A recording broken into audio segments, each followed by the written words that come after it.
안녕하세요. 에듀TV입니다.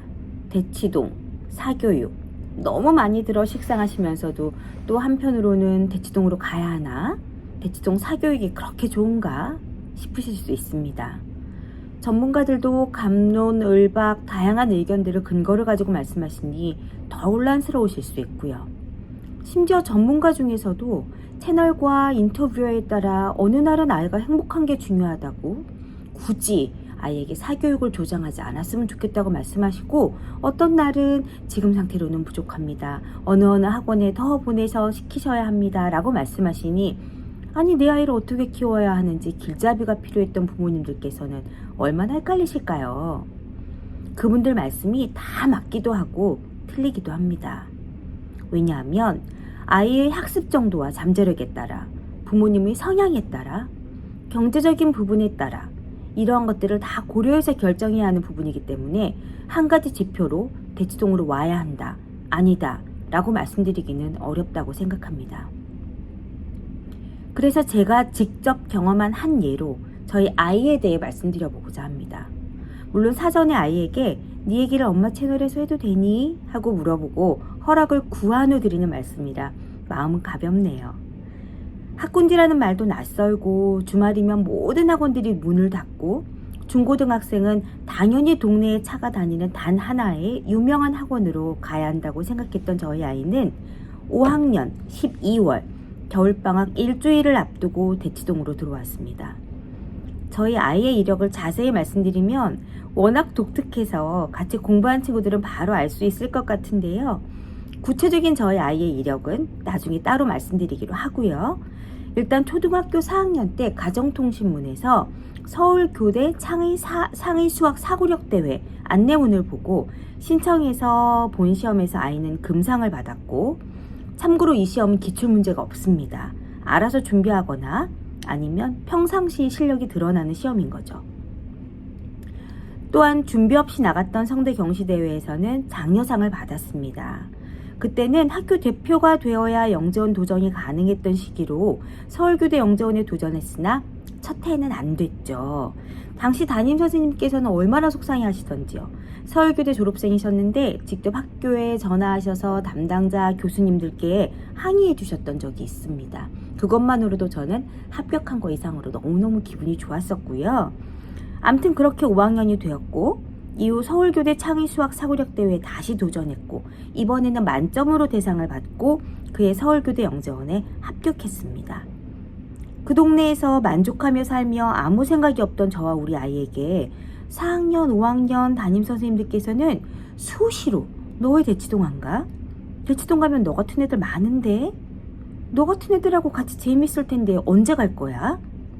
라고 말씀하셨고, 아이가 5학년 여름방학 끝날 쯤 단호하게 보내달라고 해서 테스트를 봤습니다.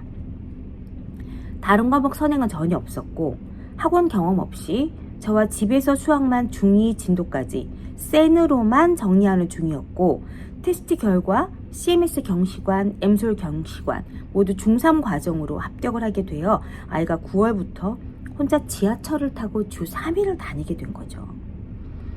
정말 무지했던 저는 올림피아드라는 걸 처음 알았고, 그게 뭐가 되든 좋은 건가 보다, 되면 좋은 건가 보다 싶은 생각에 상만 타고 다시 예전 동네로 가자 싶어서 전세로 대치에 들어왔고, 12월 초에 학원 선생님과 상담할 때 어머니 대치로 이사 오셔야겠어요 하시길래 그냥 아이가 좀 하는 아이면 동네에서 좀 하게 키우겠습니다 라고 말씀드리니까 선생님께서 웃으시면서 이사 오셔야 할 것 같아요 라고 하셔서 저희 아이가 대치동에 들어오게 됩니다.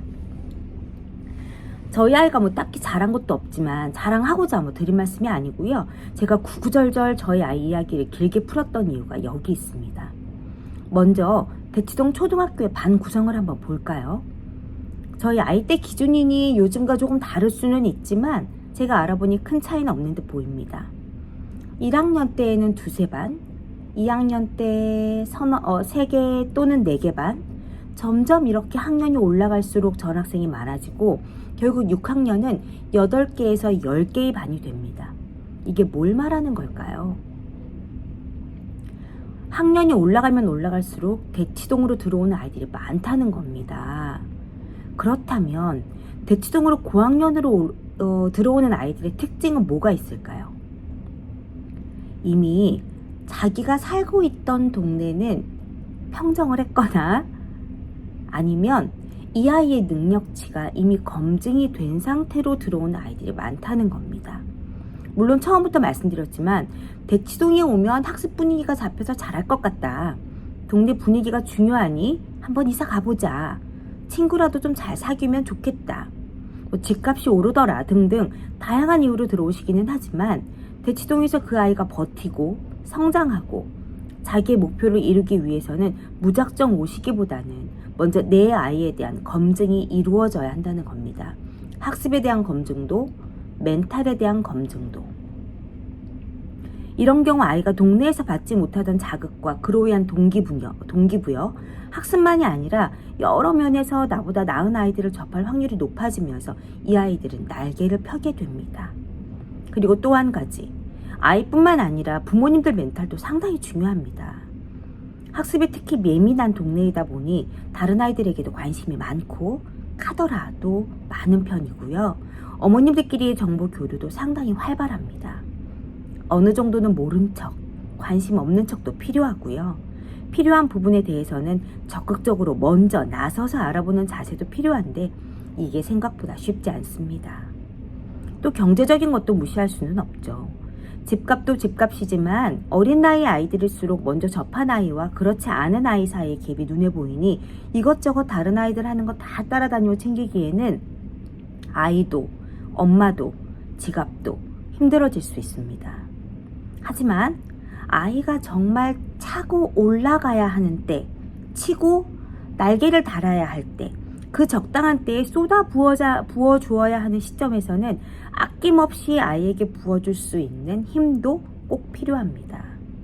내 아이의 학습 정도를 확실히 파악하시고 가능성이 보이고 부모님께서도 내 아이만 보며 서포트할 수 있는 정신적, 경제적 준비가 되어 있으시다면 대치동은 항상 열려 있습니다.